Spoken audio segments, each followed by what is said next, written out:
വയനാട്ടിലേക്കാണ്. കമലുണ്ട്. കമൽ, വയനാട്ടിൽ വലിയ പങ്കാളിത്തമായിരുന്നു, വോട്ടർമാരുടെ പങ്കാളിത്തമായിരുന്നു ഈ തെരഞ്ഞെടുപ്പിൽ ഉണ്ടായിരുന്ന. പോളിംഗ് പെർസെൻറ്റേജ് ഉയർന്നു തന്നെ നിൽക്കുന്ന പതിവ് വയനാട് ആവർത്തിക്കുകയും ചെയ്യുന്നു. വയനാട്ടിലെ രാഷ്ട്രീയ ചിത്രം എങ്ങനെയാകുമെന്നാണ്, വയനാട്ടിലെ ക്രമീകരണം എങ്ങനെയാണ്, വോട്ടെണ്ണൽ ക്രമീകരണം എങ്ങനെയാണ്? രതീഷ്, 7 കേന്ദ്രങ്ങളിലാണ് വോട്ടെണ്ണൽ നടക്കുന്നത്. അതായത് 3 നഗരസഭകളുടേത് 3 നഗര കേന്ദ്രങ്ങളിലായി നടക്കുന്നു.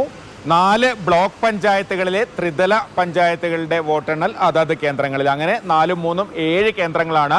ഞാനിപ്പോഴുള്ളത് കൽപ്പറ്റ SKMJ ഹൈസ്കൂളിന് മുന്നിലാണ്. ഇവിടെ നമ്മൾ ഈ കാണുന്നത് കൽപ്പറ്റ ബ്ലോക്ക് പഞ്ചായത്തിലെ ത്രിതല പഞ്ചായത്തുകളുടെ കൗണ്ടിംഗ് സെൻ്ററാണ്. തൊട്ടടുത്ത് SDM LP സ്കൂളുണ്ട് ഇതേ കോമ്പൗണ്ടിൽ. അവിടെയാണ് കൽപ്പറ്റ നഗരസഭയുടെ വോട്ട് എണ്ണുന്നത്. ഇപ്പോൾ തന്നെ കൗണ്ടിംഗ് ഏജൻറ്റുമാരൊക്കെ എത്തിത്തുടങ്ങിയിട്ടുണ്ട്, ഉദ്യോഗസ്ഥർ എത്തിത്തുടങ്ങിയിട്ടുണ്ട്. അല്പസമയത്തിനകം സ്ട്രോങ് റൂം തുറന്ന് വോട്ടെണ്ണലിനുള്ള നടപടിക്രമങ്ങൾ ആരംഭിക്കും. വയനാടിനെ സംബന്ധിച്ച് കഴിഞ്ഞ തവണ 23 പഞ്ചായത്തുകളിൽ 17ഇടത്ത് UDFും 6ഇടത്ത് LDFുമാണ് വിജയിച്ചത്. 3 നഗരസഭകളിൽ 2 UDFിനൊപ്പവും സുൽത്താൻ ബത്തേരി മാത്രം LDFിനൊപ്പവുമാണ്. ബ്ലോക്ക് പഞ്ചായത്തുകളിൽ 2-2 എന്നുള്ളതാണ് 4 എണ്ണത്തിൽ.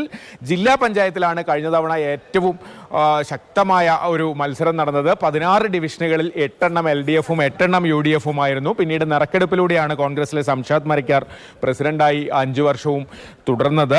ഇത്തവണ 17 ഡിവിഷനുകളുണ്ട്. ജില്ലാ പഞ്ചായത്ത് പിടിക്കാൻ കടുത്ത പോരാട്ടം തന്നെയാണ് നടന്നത്. അതേപോലെ നഗരസഭകളിലും കൽപ്പറ്റയും മാനന്തവാടിയും നേരത്തെ പഞ്ചായത്തായിരിക്കുമ്പോഴൊക്കെ LDF വിജയിച്ചുകൊണ്ടിരുന്ന സ്ഥലങ്ങളാണ്.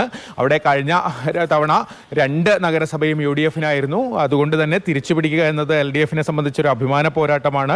അതുപോലെ സുൽത്താൻ ബത്തേരി നിലനിർത്തുക എന്നുള്ളതും. അത് 3 നഗരസഭകളിലും ശക്തമായ മത്സരം.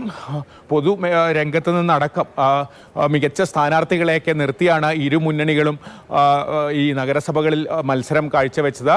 എന്തായാലും നഗരസഭകളിലെ ഫലം വളരെ പെട്ടെന്ന് തന്നെ അറിയാനാകും.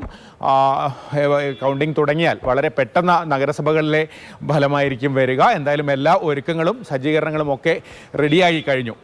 ശരി, ബത്തേരി, കൽപ്പറ്റ, മാനന്തവാടി ഉൾപ്പെടെ എന്തായിരിക്കും ഇവിടങ്ങളിലെ ഫലം എന്നത് ആകാംക്ഷ നിറഞ്ഞു നിൽക്കുന്ന വയനാട്ടിലും 8 മണിക്ക് വോട്ടെണ്ണൽ തുടങ്ങാൻ പോകുന്നു. 8:30യോടുകൂടി ആദ്യ ഫലസൂചനകൾ പതിവ് പോലെ തന്നെ വ്യക്തമാകും.